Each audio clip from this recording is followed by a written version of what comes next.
Hello, my friends. As always, I enjoy spending this time with you.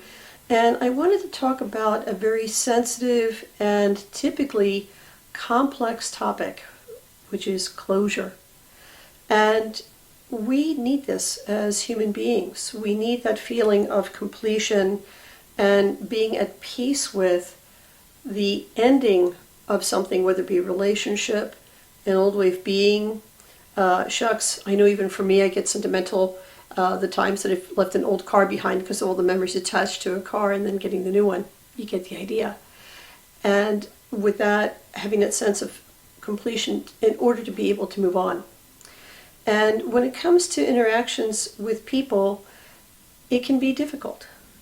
It's wonderful those times when you are ending a relationship of any type and you and the other person can sit down with mutual love and respect and sensitivity, emotional and otherwise, so that there can be honest conversation. And despite all the emotions, that there can be an understanding. And with that, a releasing that, although can be painful, it can be one where everyone feels at rest. And that's an ideal circumstance. And, we would all shoot for that. But I would like to talk about those times when you have the need for closure and the other individual is not present because, A, they don't want to talk, It could be that they've crossed over and they are not physically on this earth plane anymore. Or the fact that even when you talk, they don't hear or see you. It's the same pattern over and over and over again with no true hopes, an immediate future for there to be a change in relationship. So this is the scenarios that I would like to address, is specifically that where within yourself it is now time to go forward. And one of the indicators is just emotions-wise, it's just too toxic, too painful, too dark to stay where you are. It is an actual threat to your mental health. It is destabilizing to your soul. And it is distressing and can cause illness to your body. So hopefully you don't let it go that far, but it can get that far. So these indicators right here would say, you know what? I need to have closure, even in the environment that I'm in. So in the first circumstance, say that it is not possible, the person doesn't want to talk to you, or it may not even be safe, depending on what situation you might have fled an abusive situation, or what have you. It may not be safe to talk or to even be within the proximity of the other individual. So what happens in this particular case is, and I guess it's for all scenarios, I'm very big on, as you know, making sure you have proper supports. This is going to be a big deal. Big emotions, strong emotions are going to be coming out of this. And with strong emotions can come erratic thinking, because pain can do that to us. And then even just the releasing within your own soul or spirit. So even before you really begin the process, stepping all the way forward into it, create places to land, as I call it, right? Bird medicine, go figure. Make sure that you have friends. If it's something complex that can even potentially create a PTSD wound that you are dealing with, having professionals, spiritual teachers and healers that are trustworthy, a good soul tribe, whether they be blood family or not, they're true family, true friends, and different ways of nourishing yourself. So remember, the reason why I get real big on this is when you're doing closure, you are getting ready to close the door on something very personal, whether it's good or bad. And with that, there is that need to make sure that there is nourishment. This is loss. You're going to be grieving this. It sounds crazy, but you will be. So the first step is making sure that you have people who can hold space for you, who can make sure that you will be taking care of yourself and keep an eye on you depending on how severe your reaction might be. So it might be something glancing to something where you become profoundly depressed and you need somebody to keep an eye on you. Not talking about suicidal. That case you call a crisis line. You get help right away. No waiting on that, anything critical. The second step that is here is you can have a representation of that individual. So it doesn't have to be a photograph, it could be something that's a representation of that individual. And here, I would say writing a letter that no one is ever going to see. So between you and the Great Spirit. But in this letter, you write everything. And you don't have to be PG-13. Like if you want to drop the F-bomb, you say what you need to say. Let it come out. Let it come out. And with that, allow whatever to come. There could be tears. You might need to feel the need as if you're talking to the person, because on an energetic level you are. You were talking to them.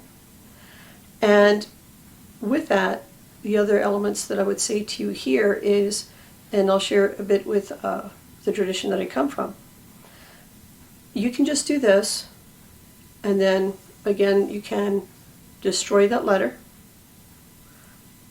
and throw it away, shred it up, what have you. But I want to add the spiritual component, because what happens typically when there's a lack of closure is that it is very natural that when we are with somebody who's had a strong impact and influence upon us, where we give a piece of ourselves. Literally, it's like a shard of your own soul. And if you have two people who are in love, usually they exchange. But in this particular case, you'll know this because you may not be an obsessive person, but for some bizarre reason, you can't help but think of the other person. Doesn't matter the reactions or the emotions you have, you just can't help it.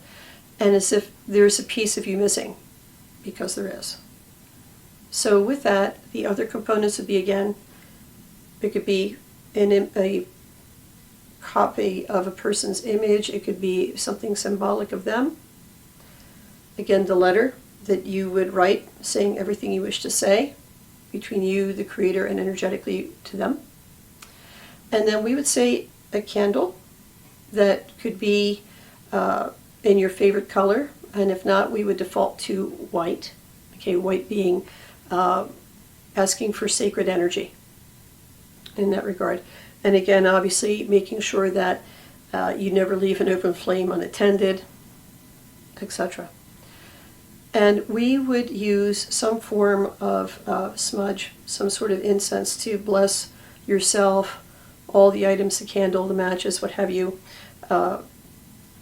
And there's also going to be a container that's going to be there, which I'll explain.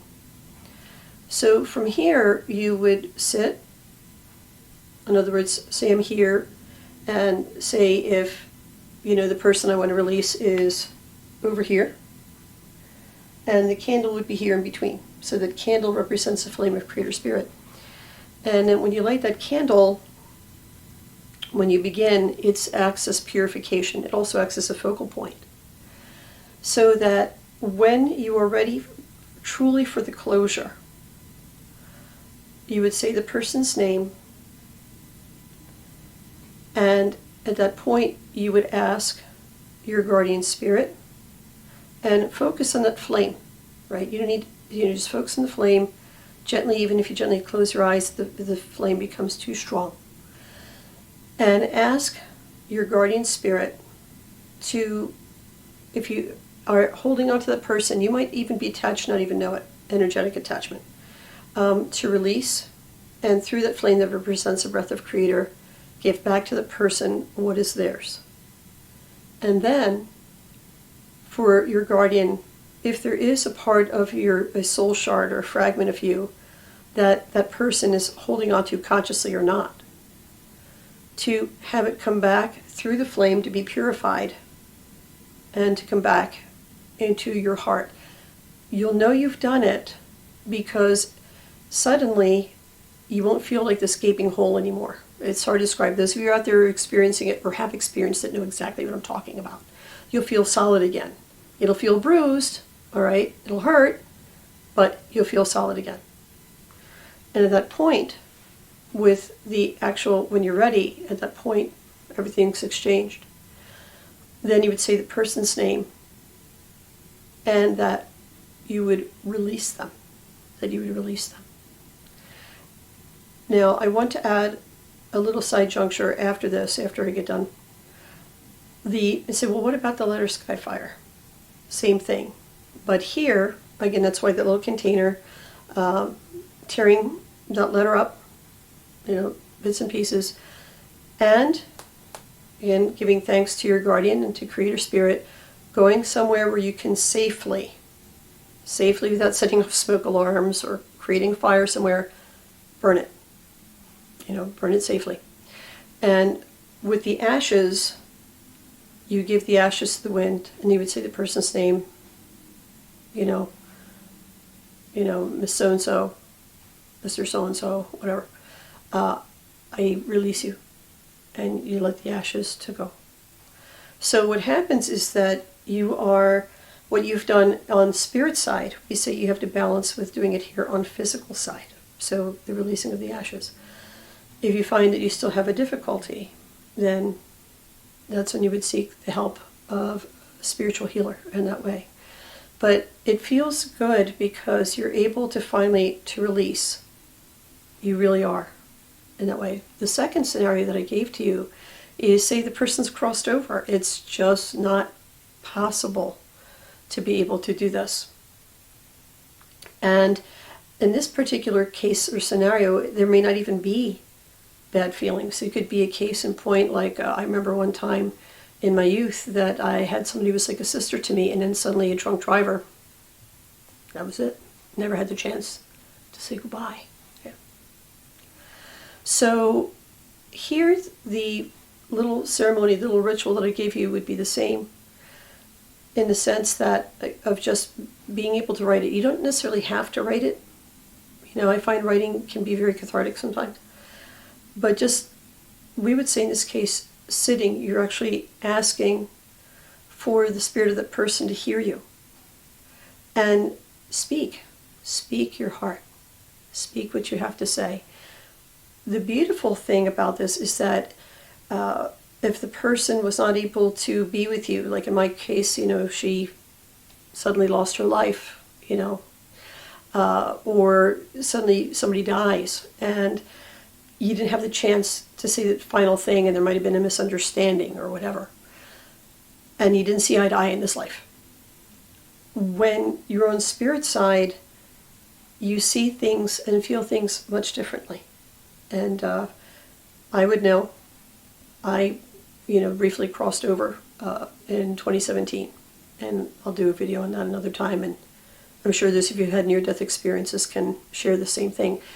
There's a different consciousness when you're on the other side, so they can hear you, they can feel you. You might even see them giving you signs along that regard. So to let you know that they understand your message. And if you and someone didn't see eye to eye in this life, they are able to see things from a greater understanding, a greater divine consciousness. I can't say completely enlightened, but better than it was here on earth. So, and they can see more. They're not limited to the flesh and blood of, you can only see what's in front of you with your five senses as far as interactions, and maybe what you can sense with your other ones. Now, on spirit side, you are able to move more freely. There is a telepathic communication and understanding. So there can be resolution. There can be that sense of peace. It's okay. And once again, that releasing of the person, and again we would say the releasing through the ashes in that regard. The final case scenario that I wanted to share with you with the closure is, again, I guess I'm going to say they're all very, very similar, is that it's just not, the person just doesn't hear you. They just do not hear you. No matter what you've tried, you've gone round and round, and you've just made that decision that this person really is not viable in your life anymore. So here, if at all possible, I don't recommend ghosting. I know some of you do, and I know it can be a thing. If it's at all possible, just give them awareness that you no longer are going to be communicating with them, by whichever way you want to say it. But you do that, and then you still have this thing. Again, I didn't get a chance to say this, or this person didn't understand that. And when it comes to a case like this, there's an added step. You have to come to terms with that individual in this lifetime may never give you the satisfaction you want in the manner that you want it. You may never hear that I'm sorry. You may never hear that you're right. And you have to come to terms with that. They are where they are on their journey. And you need to release that. That is prime. If you don't do that, angerness, bitterness, a whole range of toxic chains will connect you to this person forever. Don't recommend it. So you have to accept this. What do you do with all of the toxic emotions? Because they're going to be there. Then, here where there's a little bit different too, do something physical. It could be going for a long walk. It could be singing a song that expresses how you feel. It could be working out, right? It needs to be something where when the body sweats, it's actually purifying itself. And in this case, when you're doing it with the idea of just releasing, you are also using your body, as we would say, as a prayer lodge, as like a sweat lodge. It's like its own sweat lodge, just sweating out the prayers and sweating out the toxins. And do it to within the degree that is obviously within your ability, medically and otherwise. That's understood. But you need to have that release. I find that in addition to that, another thing that I personally like to do is I'll go for a walk, just kind of like sweat it out, and then I'll just go for a nice sea salt bath as a purification bath. And then I will use oils and things not only to condition my skin, but again as purifiers and soothers like lavender and things like this. So there's that initial stage of acceptance, beginning to process the emotions. And sometimes that's enough. Sometimes it's enough because then you can just engage with the future. You're good. But if you find still not, then again, as I mentioned to you, that little ritual using the candle. But what about the candle? What happens when you're done? Is it a one-time use? No. We don't like wasting anything. Remember I said that candle represents the pure fire of life of Creator and of the universe. You can use this at any time that you need to center, to ground, to purify, to release, to contemplate. You get the idea. And say, well, Skyfire, what if it's not possible for me to burn the letter? What happens then? Shred it, and I'll give you another method that is, possible here as well. Shred it in small pieces. And you can bury it back in the ground. Paper is compostable. Again, the idea is you give it back to the earth. You don't want to be littering. And, worst case scenario, you put it in a special pouch or bag and put it to the side until such time that you can burn it. And we would put it in a pouch or bag with sage or another herb, again, to contain the different feelings and poisons that are there so they don't go energetically leaking out. So I hope that this helps you. Remember, this is a process. I wish to heaven that I could say, if you do it once, you're once and done. It can be. But if you find that it is that you need to do it more than once, that's okay too. When you start to cross the line that maybe I can't do this by myself, because remember I said you need your support, so after you do this, make sure you have your supports, so you go to them, you share, but you find that you keep on going back no matter what happens.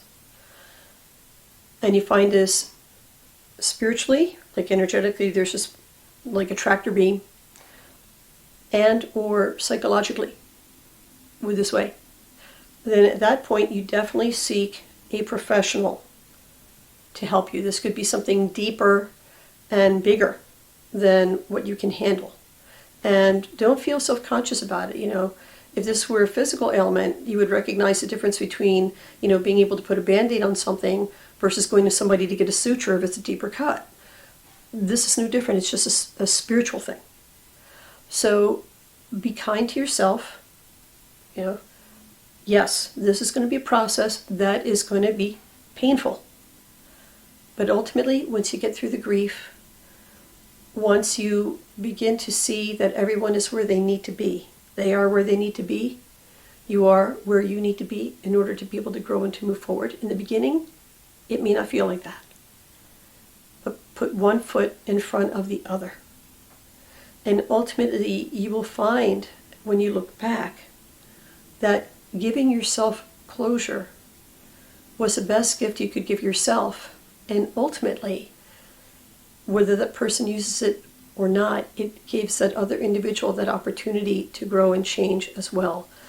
When you release, it breaks a dynamic that could have enabled a codependency that could have hobbled the two of you even beyond this lifetime. So closure is a gift. Make sure that you're doing it for the right reasons. Make sure that you're doing it not out of revenge or spite or rage. Yes, you can feel these things, but you do it when you know that you are now ready, that you need to move forward. It is a necessity. You know that you've come to the end of the road with this other individual, regardless of circumstance. And you're now ready to live again. You want to be able to love and have your freedom again. And to be free of the dark glasses and the chains that holding on to this old situation, this old person can create. So remember, you are never alone. You know, you're perfect the way that you are.